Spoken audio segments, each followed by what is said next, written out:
है actually balancing of equation जो chapter 1 है आपका केमिकल रिएक्शन इक्वेशन का, उसको थोड़ा और डिटेल में पढ़ लें। वैसे सब एक्सप्लेन किया हुआ है तो आप एक बार और देख लीजिए, इसमें और आपको अच्छे से एक्सप्लेन हो जाएगा। तो जब भी बैलेंसिंग ऑफ इक्वेशन आपको करना है तो देखिए, बैलेंसिंग ऑफ इक्वेशन का कोई सेट ऑफ एल्जेब्रिक एक्सप्रेशन नहीं है या कोई फार्मूला नहीं है जो आपने लगा के सोल्व कर लिया। ठीक है, बैलेंसिंग ऑफ इक्वेशन में सबसे पहली जो ज़रूरत वाली चीज़ है वो है कि आप केमिकल फार्मूला कैसे राइट करते हैं। आपको केमिकल फार्मूला राइट करने आते हैं या नहीं आते। तो सबसे पहले जो केमिकल फार्मूला रटते हैं उनको मैं ये बोलना चाहता हूँ कि आप जरा इसको देख लीजिए। आपने जो 9th में 3rd चैप्टर में आपका जो एक टेबल था वैलेंसी वाला, ठीक है, जिसमें ऐसा लिखा रहता था Al के ऊपर 3+, ऐसे आपके पास पूरा टेबल था मोनोवैलेंट, डाईवैलेंट, ट्राईवैलेंट वाला, जिसके अंदर प्लस वाले भी थे, फिर 2+ वाले भी थे, 3+ वाले भी थे, ऐसे कैटाइंस और एनाइंस थे, है ना। एनाइंस नेगेटिव होते हैं, कैटाइंस प्लस होते हैं। तो वो टेबल आपको याद होना चाहिए अगर आपको फॉर्मूले रटने नहीं है तो, क्योंकि ये टेबल अगर आपको याद है तो आपको फॉर्मूले लर्न करने की बिल्कुल भी ज़रूरत नहीं है। आप बैठे बैठे बना सकते हैं फॉर्मूले। जैसे कि पहले तो मैं इस टॉपिक को पहले समझाने से पहले आपको मैं ये समझाना चाहूँगा कि केमिकल फार्मूला लिखते कैसे हैं, क्योंकि ये बहुत ज़रूरी है। और उसके बाद फिर हम कुछ एग्जाम्पल्स करेंगे, ठीक है, बुक के इंटेक्स क्वेश्चन के, जिससे कि आपको क्लियर भी हो जाएगा। ठीक है, तो सबसे पहला है बेरियम क्लोराइड। ठीक है, बेरियम क्लोराइड लिखना कैसे है। तो अगर मैं फर्स्ट पे आऊँ तो फर्स्ट है बेरियम। ठीक है, बेरियम जो होता है वो 2+ डाईवैलेंट आयन है। डाईवैलेंट मतलब इसकी वैलेंसी जो है वो 2+ है। और जो क्लोराइड है वो होता है Cl-। ये हो गया आपका बेरियम क्लोराइड। अभी ये बना नहीं, अभी फॉर्मूला बनाना है, हमने उसके आयंस लिखे हैं। अब आपको पता है ये 2+ का मतलब है इसकी वैलेंसी क्या होगी, 2 होगी।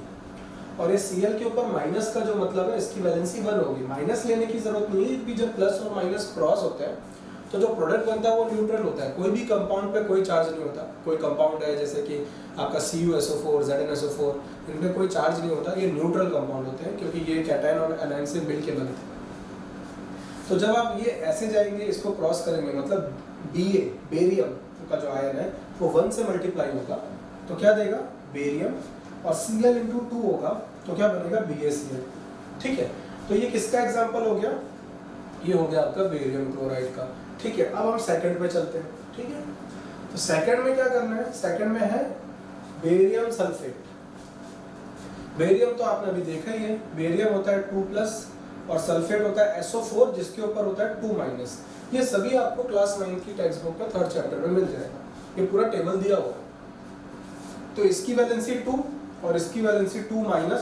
आप माइनस नहीं भी लिखो तो भी कोई फर्क नहीं पड़ता, बस आपको नंबर लिखना जरूरी है। SO4 के ऊपर नंबर कितना है, 2, तो आपने 2 लिखा। तो आप इसको ऐसे करेंगे cross, Ba × 2, Ba × 2 Ba2, SO4 × 2 क्या हो जाएगा, SO4 × क्या, ट्वाइस। अब यहाँ पे देख रहे हो कि बेरियम के भी 2 एटम है, SO4 जो पूरी यूनिट है उसके भी दो यूनिट है।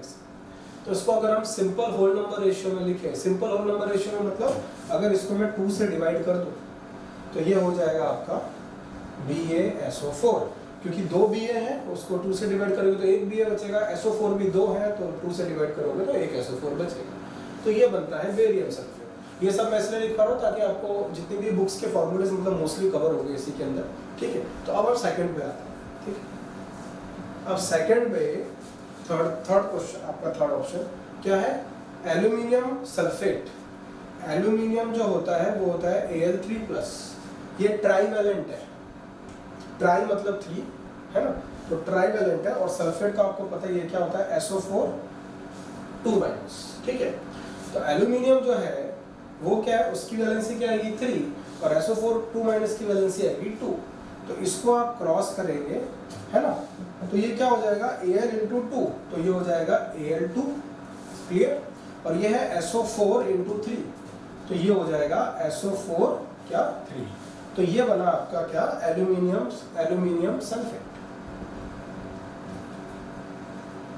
ठीक है, क्लियर है। तो ये आपका इस तरह से बना। अब इसके बाद आता है सोडियम हाइड्रोक्साइड। अब ये चीज याद रखिए, कंपाउंड जो भी बनेगा वो न्यूट्रल बनेगा, उस पर कोई चार्ज नहीं आएगा। इसके बाद आ जाता है आपका 4th नंबर का, दैट इज सोडियम हाइड्रोक्साइड। तो सोडियम हाइड्रोक्साइड, सोडियम होता है Na के ऊपर होता है प्लस, और जो हाइड्रोक्साइड आयन होता है वो OH, और OH के ऊपर होता है माइनस। ये भी आपका क्लास 9 में दे रखा है। Na के ऊपर प्लस है तो ये 1 आएगा, OH के ऊपर माइनस है तो ये भी 1 ही आएगा, क्योंकि यहाँ पे एक सिंगल माइनस है, इसके आगे तो कुछ लिखा नहीं। तो इनको क्रॉस करेंगे तो Na into 1 Na, OH minus into 1 तो OH, तो ये बन गया आपका सोडियम हाइड्रोक्साइड। अब हम आ जाते हैं नेक्स्ट पे, फिफ्थ पे। फिफ्थ है आपका एल्यूमिनियम क्लोराइड। एल्यूमिनियम भी है और क्लोराइड भी है। तो अच्छा, एल्यूमिनियम आयन अभी तक आप देख ही चुके हैं, Al के ऊपर क्या आता है 3+ और क्लोराइड के ऊपर क्या आता है माइनस। तो Al की वैलेंसी कितनी है 3 और क्लोराइड आयन की वैलेंसी कितनी है 1। तो इसको आप क्रॉस करेंगे तो क्या बन जाएगा AlCl3। तो ये बन गया फॉर्मूला। ये जस्ट अभी मैंने बैलेंसिंग करना नहीं सिखाया, ये मैं केवल फॉर्मूले बनाना सिखाया, बैलेंसिंग भी हो जाएगा, ठीक। फिर आता है आपका sixth, that is copper chloride. क्या? Copper chloride. तो कॉपर में इंटरेस्टिंग बात है कि Cu2+ में भी एग्जिस्ट करता है और Cu3+ में भी। जनरली ये ज़्यादा पाया जाता है और आपका एग्जाम में ऐसा लिखा भी होगा। तो नहीं भी लिखा हो तो आप 2+ ले सकते हैं, नहीं तो ऐसा Cu करके ब्रैकेट में रोमन नंबर में 2 लिखा होगा। उसका मतलब है कॉपर आयन कौन से ऑक्सीडेशन स्टेट में 2+, ठीक है। और 3+ में भी आता है, दोनों है, आपका डाईवैलेंट भी है और ट्राईवैलेंट भी है। तो मैं 2+ वाला ले लेता हूँ। ये तो हो गया क्या कॉपर का काम। अब क्या है क्लोराइड। तो क्लोराइड क्या है Cl-, तो ये 2 और ये 1, तो इसको आप क्रॉस कर देंगे Cu इंटू 1 क्या हो जाएगा Cu, Cl into 2 Cl2, clear. तो ये हो गया आपका कॉपर क्लोराइड। इसके बाद हम आते हैं आपका क्या सिल्वर नाइट्रेट।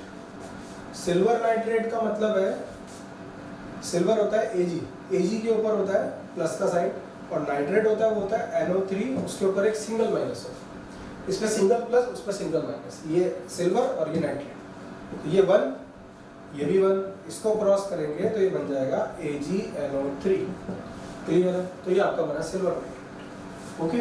अब हम आते हैं नेक्स्ट पे, जिंक नाइट्रेट। जिंक, तो जिंक होगा Zn2+, सभी को पता है, और नाइट्रेट तो अभी बताया NO3 के ऊपर क्या माइनस। तो इसका तो क्या आएगा वैलेंसी 2 और इसका वैलेंसी क्या आएगा 1, क्लियर है।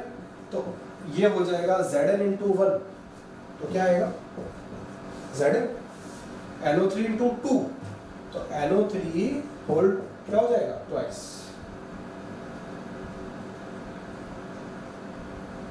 NO3 whole twice. ये बन गया जिंक नाइट्रेट, क्लियर। अब हम आ जाते हैं आपका 9th पे, दैट इज नाइट्रिक एसिड।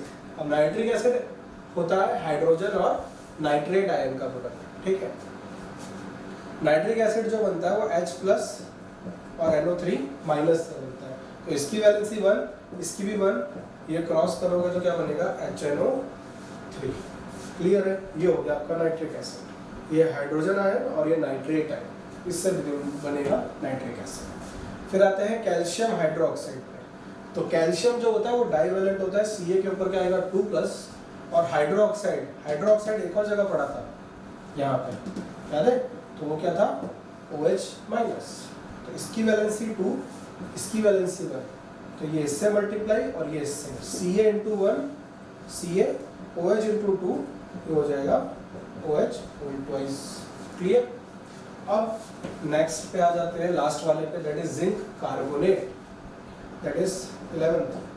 तो जिंक जो था अभी पढ़ा था क्या होता था 2+, और कार्बोनेट जो होता है वो CO3 और उसके ऊपर होता है 2-। तो एक पे 2+ है, एक पे 2- है ना।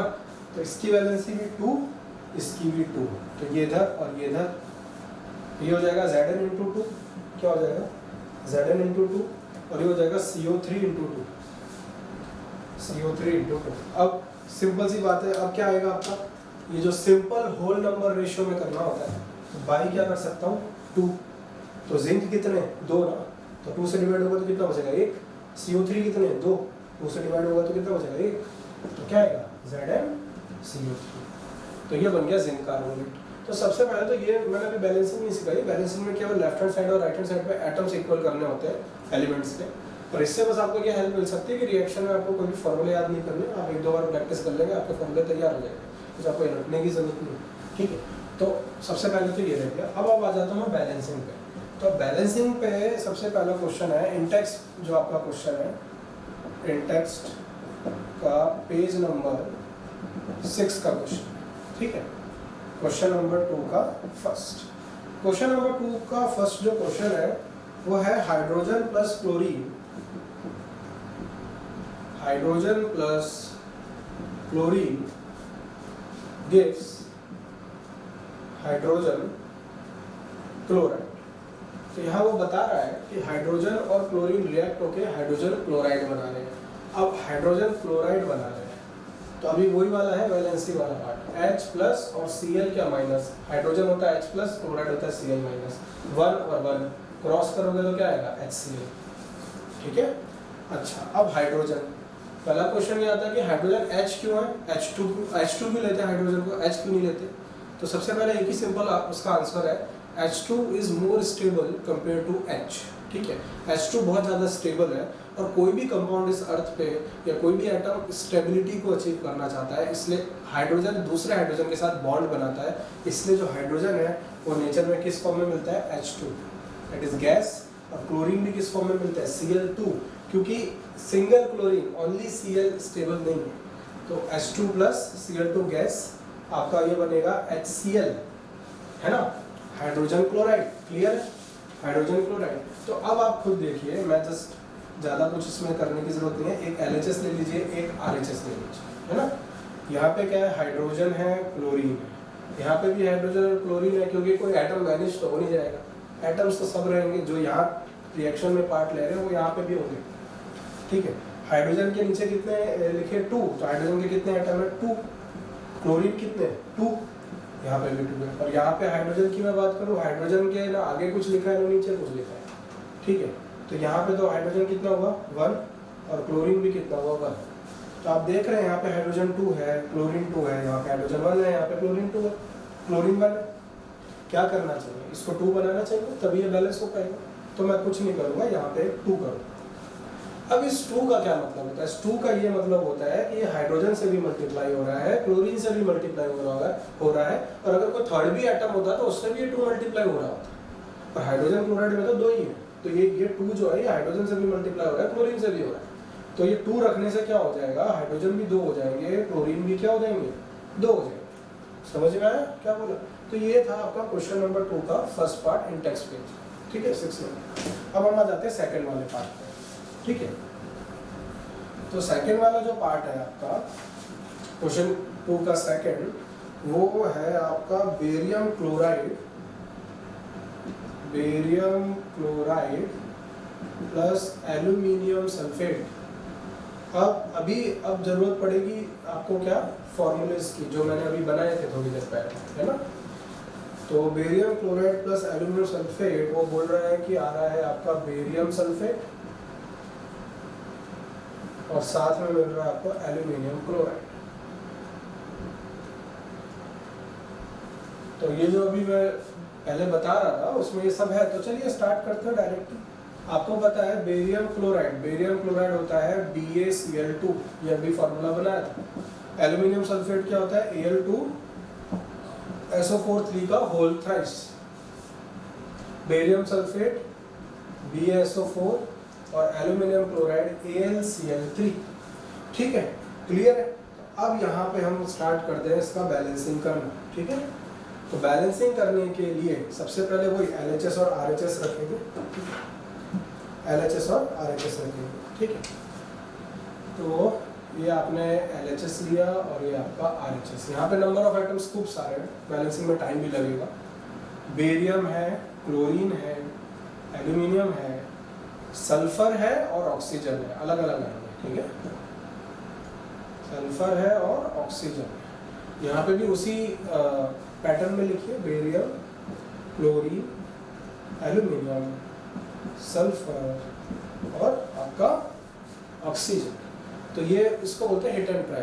तो सबसे पहले आपको पता है यहाँ पे एल्यूमिनियम कितने हैं 2 है, यहाँ पे एल्यूमिनियम कितने हैं आपके 1 है ना। तो लिख लेते हैं सबसे पहले, बेरियम कितना है 1, क्लोरीन कितने 2, एल्यूमिनियम कितने 2। अच्छा अब यहाँ पे समझिए, ये जो 3 है ये S से भी मल्टीप्लाई हो रहा है, तो सल्फर कितने हो गए 3, और ये 3, ऑक्सीजन कितने 4 है ना, O4, तो 3 × 4 ऑक्सीजन हो गया आपके 12। तो ये मैंने पहले इसके लिखे हैं लेफ्ट हैंड साइड पे, अब मैं इसके लिख रहा हूँ। ये हो गया 1 बेरियम, सल्फर भी यहाँ पे कितना है 1 है, और तो कहीं दिख नहीं रहा। ऑक्सीजन कितने 4 है, और एल्यूमिनियम कितने 1 है, क्लोरीन कितने 3। ठीक है, तो अब यहाँ पे क्या किया जाए, ठीक है, तो यहाँ पे सबसे पहले हम कर सकते हैं ये कि आपका एल्यूमिनियम क्या है कि यहाँ पे 2 है और यहाँ पे 1 है, पहले उसको बैलेंस करने की कोशिश करते हैं। तो उसको बैलेंस करने के लिए ये जो एल्यूमिनियम यहाँ पे 1 था, ये वाला है, इसको मैं 2 करता हूँ। अब 2 करने से हुआ क्या, ये 2 मैंने जैसे बताया था कि एल्यूमिनियम से भी मल्टीप्लाई होगा और क्लोरीन से भी मल्टीप्लाई होगा, तो 2 × 3 क्लोरीन कितने हो जाएंगे 6 हो जाएंगे। एल्यूमिनियम तो 2 हो गए, पर क्लोरीन उसकी वजह से क्या हो गए 6 हो गए। तो यहाँ पे जो एल्यूमिनियम 1 था उसकी जगह पे तो 2 आ गया, पर क्लोरीन क्या हो गए, क्लोरीन आपके हो गए कितने 6, जब आपने यहाँ पे क्या मल्टीप्लाई किया 2। अच्छा, अब एल्यूमिनियम तो हो गए बैलेंस, पर क्लोरीन तो पहले भी अनबैलेंस था और अभी भी अनबैलेंस है। तो अब क्लोरीन पे अगर ध्यान दें हम, तो यहाँ पे क्लोरीन कितने हैं 2 है ना, यहाँ पे 2, वही 2 यहाँ लिखा है, तो इसको मैं किससे मल्टीप्लाई कर सकता हूँ 3 से, तो वो क्या हो जाएगा 6 हो जाएगा, है ना। तो यहाँ पे मैं क्या करता हूँ 3, यहाँ पे 3 करने से क्या होगा, ये 3 बेरियम से भी मल्टीप्लाई होगा और क्लोरीन से भी मल्टीप्लाई होगा। तो बेरियम कितना हो जाएगा, बेरियम क्या हो जाएगा 3 हो जाएगा, क्योंकि 3 बेरियम, और क्लोरीन कितना हो गया 3 × 2, क्लोरीन तो हो गया 6। तो अब यहाँ पे देखें तो हमारे लिए थोड़ा अच्छा हो गया कि एल्यूमिनियम और क्लोरीन दोनों जगह बैलेंस हो गया। एल्यूमिनियम यहाँ पे भी 2, यहाँ पे भी 2, क्लोरीन 6, क्लोरीन 6। अब क्या करें, अब यह है कि बेरियम 1 है, यहाँ पे 3 है, तो ऑब्वियस ही चीज़ है यहाँ 3 करना ही पड़ेगा। तो यहाँ पे क्या होगा 3 करने से बेरियम × 3 तो हो गया, तो चलिए यहाँ पे हम 3 लिख देते हैं, पर 3 × सल्फर भी हो गया, तो सल्फर कितना हो गया 3 हो गया, यहाँ पे भी 3 था, तो ये 3 और ये 3 बैलेंस हो गए। अब 3 × ऑक्सीजन कितने 4 है, वो 3 4 से मल्टीप्लाई होगा, तो कितने हो जाएंगे 12 हो जाएंगे। तो ऑक्सीजन कितने हो गए यहाँ पे आपके हो गए 12, सही है। अब देखो ऑक्सीजन 12, अब आप देखिए जरा इसको ध्यान से, barium 3, chlorine 6, chlorine 6, aluminium 2, sulphur 3, oxygen 12 और ऑक्सीजन 12। अब आप यही रिएक्शन को क्या कर सकते हैं, अलग अलग टेबल बना के भी सोल्व कर सकते हैं, पर उसकी कोई ज़रूरत नहीं होती है आपको, ये आप एक बार में कर भी सकते हैं। तो ये आपका क्वेश्चन 2 का सेकंड पार्ट था, ठीक है। अब मैं क्वेश्चन आपका 3 का फर्स्ट और सेकंड पार्ट कर लेता हूँ, वो भी बैलेंसिंग ही है, ठीक है। तो ये मैं रब कर देता हूँ, ठीक है। क्वेश्चन आपका 3 का फर्स्ट पार्ट, क्वेश्चन 3 का जो फर्स्ट पार्ट है वो है आपका barium chloride plus sodium sulphate gives barium sulphate plus sodium chloride. तो ये डायरेक्ट हम लोग क्या करते हैं कि फॉर्मूले लिख लेते हैं, ये फॉर्मूला पहले डिराइव कर चुके हैं। तो बेरियम क्लोराइड क्या होगा BaCl2, सोडियम सल्फेट वो होगा Na2SO4, और बेरियम सल्फेट होगा BaSO4, और सोडियम क्लोराइड होगा NaCl, ठीक है। तो अब यहाँ पे क्या करते हैं, इसकी तो ज़रूरत रही नहीं, तो क्वेश्चन ही था, ठीक है, तो इसको मैं रख कर देता हूँ। अब हम LHS और RHS बनाते हैं, ठीक है। फिर से ये हो गया LHS, ये हो गया RHS, ठीक है। तो यहाँ बेरियम एटम्स लिखिए, बेरियम है, क्लोरीन है, सोडियम है, Na, सल्फर है और ऑक्सीजन है। यहाँ पे भी वही ऑर्डर में लिख लीजिए, बेरियम, क्लोरीन, Na और सल्फर और ऑक्सीजन। तो बेरियम कितने यहाँ पे 1, क्लोरीन कितने यहाँ पे 2, सोडियम कितने यहाँ पे 2, ठीक है। S कितना यहाँ पे सल्फर 1, और ऑक्सीजन के नीचे कितना है 4। ये O जो है 4 जो O के साथ है, S के साथ नहीं है, तो ऑक्सीजन कितने हुए 4, ठीक है। अब यहाँ पे देखेंगे तो बेरियम कितना है 1, सल्फर कितना है 1, ऑक्सीजन कितने हैं 4, Na कितना है 1 और Cl भी कितना है 1। तो अगर आप देखें तो क्वेश्चन बहुत हार्ड नहीं है, उसका रीज़न मैं बताता हूँ। बेरियम बैलेंस्ड है, सल्फर बैलेंस्ड है, ऑक्सीजन ऑलरेडी बैलेंस्ड है। आपको केवल जो करना है वो Na और Cl के लिए करना है। तो सबसे पहले यहाँ पे 2 यहाँ पे 2 ऑब्वियस ही चीज़ है, यहाँ पे और यहाँ पे हम क्या करेंगे, इनको दोनों को क्या कर सकते हैं 2 से मल्टीप्लाई कर सकते हैं। तो हम क्या करेंगे यहाँ पे 2 कर देंगे। यहाँ पे 2 करने से क्या होगा, ये 2 Na से भी मल्टीप्लाई होगा, ये 2 Cl से भी मल्टीप्लाई होगा। तो जो आपके 1 1 थे उनकी जगह पे क्या आ जाएगा 2 2 आ जाएगा। क्लियर? तो अब आप देखिए बैलेंस्ड हो गए 1 2 2 1 4 1 2 2 1 4। तो ये आपका क्वेश्चन 3 का फर्स्ट पार्ट हो गया। अब क्वेश्चन 3 का आपका सेकंड पार्ट। तो ये बैलेंसिंग में मैंने आपके क्वेश्चंस क्या डिस्कस कर लिया। अब जो इसके बाद वाला पार्ट है वो हम कर लेते हैं क्वेश्चन 3 का सेकंड पार्ट। ठीक है, वो है आपका sodium hydroxide plus hydrogen chloride gives sodium chloride plus water. ठीक है, ये आपका क्वेश्चन। ठीक है, तो पहले तो इसके फॉर्मूले लिख लें। ठीक है, तो फॉर्मूले में क्या है, सोडियम हाइड्रोक्साइड NaOH डिराइव किया था, हाइड्रोजन क्लोराइड HCl और सोडियम क्लोराइड NaCl और वाटर तो पता ही है H2। तो बैलेंस देखते हैं। तो ये हो गया LHS, ये हो गया RHS। ठीक है, तो LHS और RHS में ये आपका सोडियम Na कितने एटम है 1, ऑक्सीजन कितने एटम है 1, हाइड्रोजन कितने एटम है 1 1 और 1 कितने हो गए 2 और क्लोरीन कितने हैं आपका। तो ये मैंने लेफ्ट हैंड साइड के लिख लिया। अब राइट हैंड साइड के करते हैं। Na कितना है 1 और ऑक्सीजन 1 है, फिर उसके बाद हाइड्रोजन H2 कितने 2 और क्लोरीन कितना है आपके पास 1। तो ये इक्वेशन ऑलरेडी बैलेंस्ड है, तो इसमें कुछ करने की ज़रूरत नहीं है। ठीक है ना, ऑलरेडी बैलेंस है 1 1 2 1 1 1 2 1। सभी जगह दोनों left hand side right hand side दोनों तरफ डिफरेंट एलिमेंट्स क्या है ऑलरेडी बैलेंस्ड है। तो ये आपको जस्ट कंफ्यूज करने के लिए क्वेश्चन दी थी। क्लियर है? ओके।